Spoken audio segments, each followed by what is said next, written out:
So today another video, do it yourself. I got a water valve leaking on a dishwasher. Unfortunately I found that out the bad way. My hardwood floor started buckling up over there. It was basically sponging the water leak slowly and inflating. So that one, that's a Kenmore Ultrawash Guard 3, Quiet Guard 3. It's very similar for all most of the models, so I will show you what the issue is and how to repair that pretty quickly for very short, very small price. Let's go. Here we go. So you remove the bottom plate of the dishwasher. Very easy. You have two screws, one on each side, and then you see this is the water valve right here. You see it's actually leaking. It's going on the wood. It's inflating the wood, basically absorbing everything, and it's been sponging sideways. If I was showing you that it's buckling up bad. Not sure how I would repair the hardwood floor. Wish I would have looked at that earlier, but anyway, pretty easy for the most part. First of all, one mistake you don't want to do is forget to shut off the water valve feeding your dishwasher. That's hot water, and that's high pressure because it's going through that small hose right here, very high pressure. And not a problem if you forget, because you will forget only once, because you will flood your kitchen in like minutes. I've done it. So anyway, this is underneath the sink, behind. Don't mind the mess. But pretty much here, I just shut off the valve. This 190 degrees, it shut off. This is the one feeding the dishwasher right here. Then the part I bought it from eBay, I think it was like $24, pretty cheap. It's an exact replacement. So what you want to do first is you take a 1/4-inch socket, up right here, 1/4-inch socket, just unscrew that one.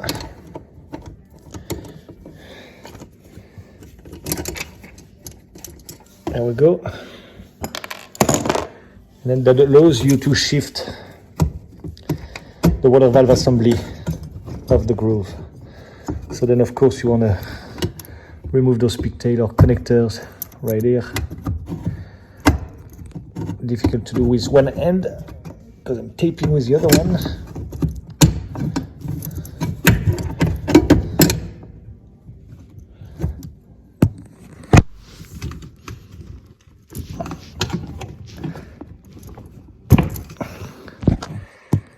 We go. I did that off camera. Could not get it. Then that's fitting, connecting the water valve. So I already untied it, so I just need to unscrew that.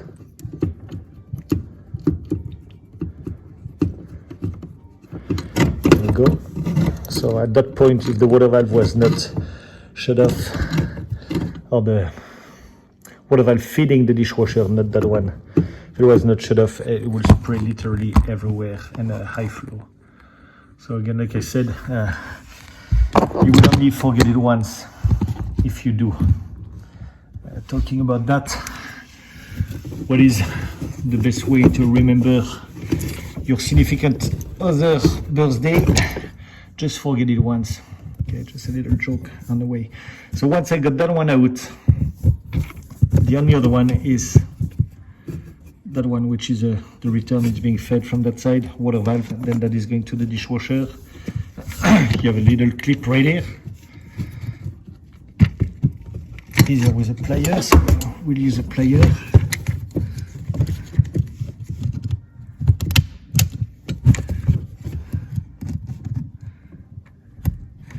So the leak was tiny, but until I received the part, I used the pan to collect the water when I was running the dishwasher. And I was collecting, I would say, maybe a quart of water that was leaking. It was dripping like just a little drop at a time during the entire 2-hour cycle. About a quart of water with, of course, some remaining in that, or dishwashing soap or whatever. So anyway,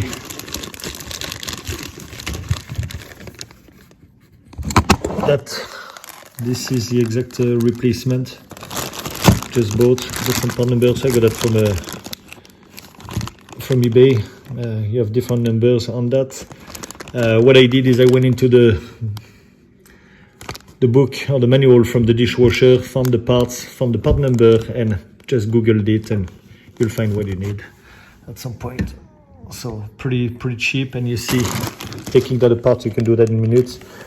Just need to take that one apart. That's going to be the hardest. It's pretty tight on it. I think I will pry that with a screwdriver, so I will do that off camera because I cannot hold the camera. I will pry that with a screwdriver, get it off. Then I just need to do everything backwards. So let's go and do that. Okay, I got it out. See, that's the fitting, what's dripping water. This is the fitting it was on. And the hose is right here. So it was not that bad. Basically what I did is I pry at the base of it. I pried and kind of pushed the hose down while I was pulling on the valve assembly. I was pulling to try to put some back pressure and pushing at the same time. It started moving about 1/4 of an inch.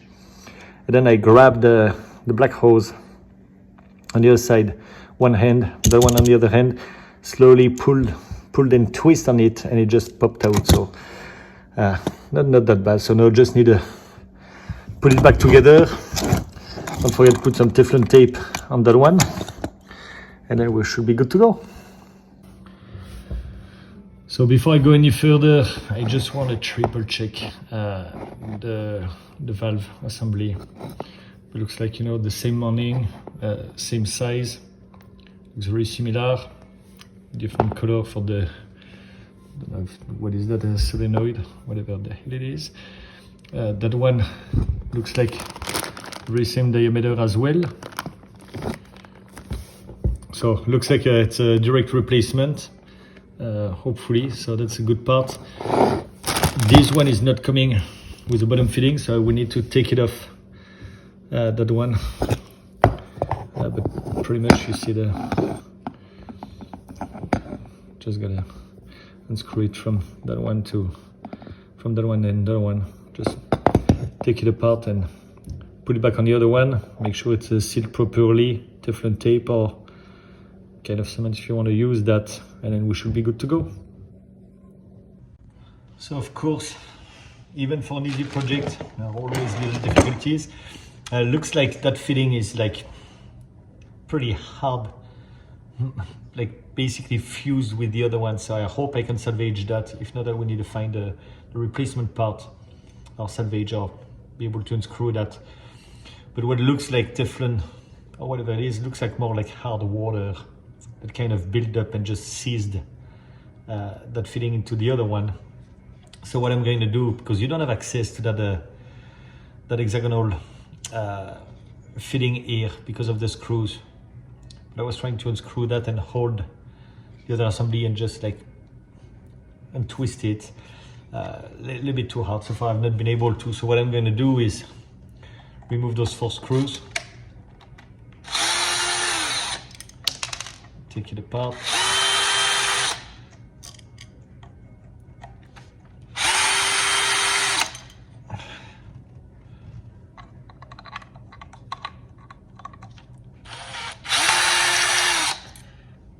go, and then you can remove that. Oh, it's even you gotta fit there. So I just need to articulate that to try to pass it through with a little joint. I hope I can pass it through. If not, you pry it on both sides. It should be able to. Looks like it's a very tight fit.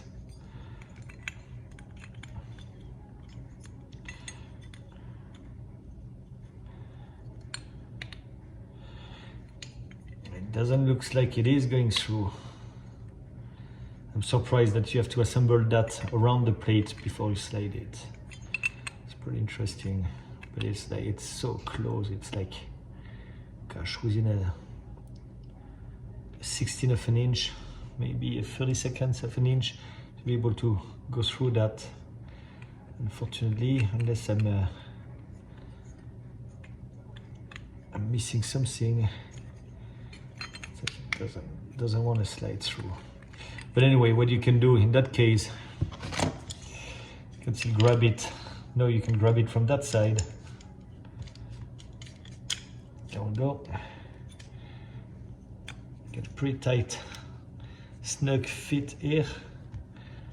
Holding it that way. And then grab it on the other side. You should be able to pry it off free. Here we go. Okay, that's the way to go.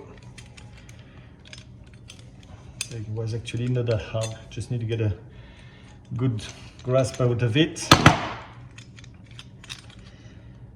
There it is. Plate. So now I got it fitting. What you want to do for the sake of it is make sure you clean that properly, just to get the best seal. Because the point of changing that water valve in that case is make sure you're not leaking. So you want to get a perfect seal. So here's Teflon tape. That's awesome.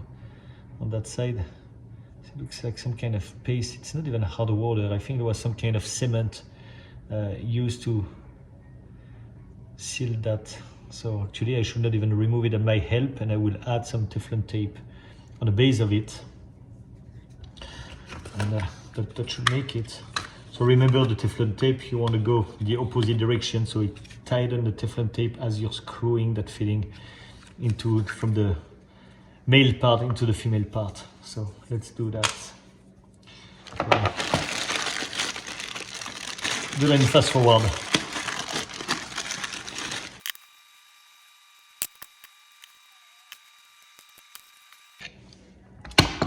Okay, I'm on that pretty snug.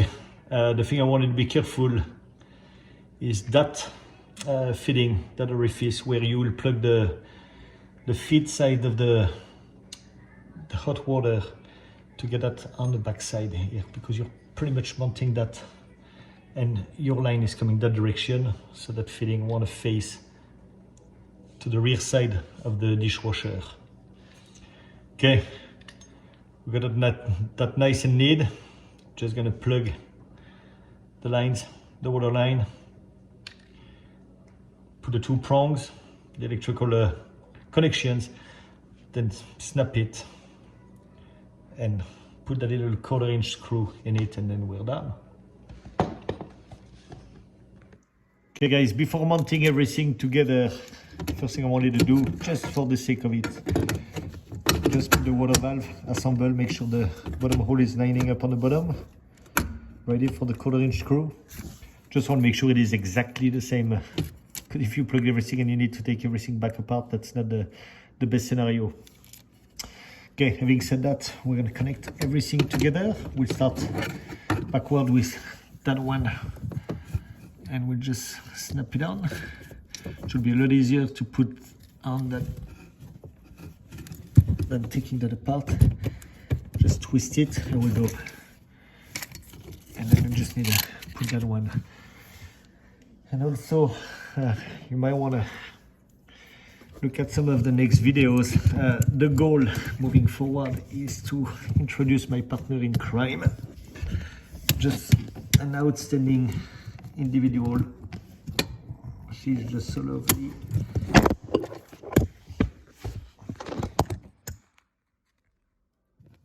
So in the future videos, I'm going to introduce my partner in crime. Just an amazing person, and we are planning to start doing some videos together. It should be a lot more entertaining than just me.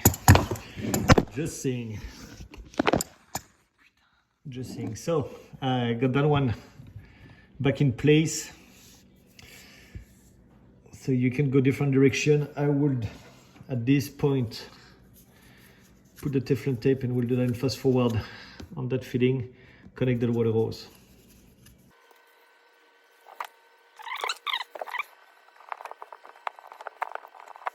So I would advise you to do that before it's connected underneath. It would be much more efficient, but looks like I got a nice twist around. And then I will plug the water line after I remove the piece. Okay, just slide it in. It should be pretty snug. Here we go, and slide the fitting through the fitting. I always start by hand just to make sure you're on the right thread. Once you've done a couple, 2-3 turns, you know you're in a good thread, and then you just need to tighten it snug enough that it will seal properly.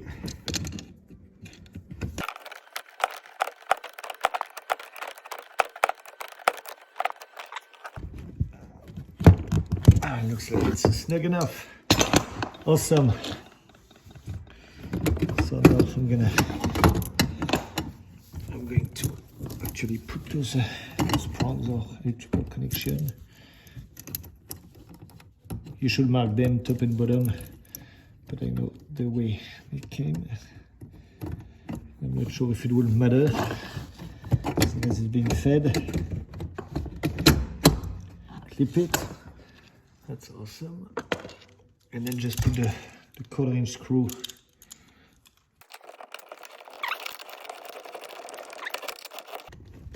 nice and snug. And you got everything attached.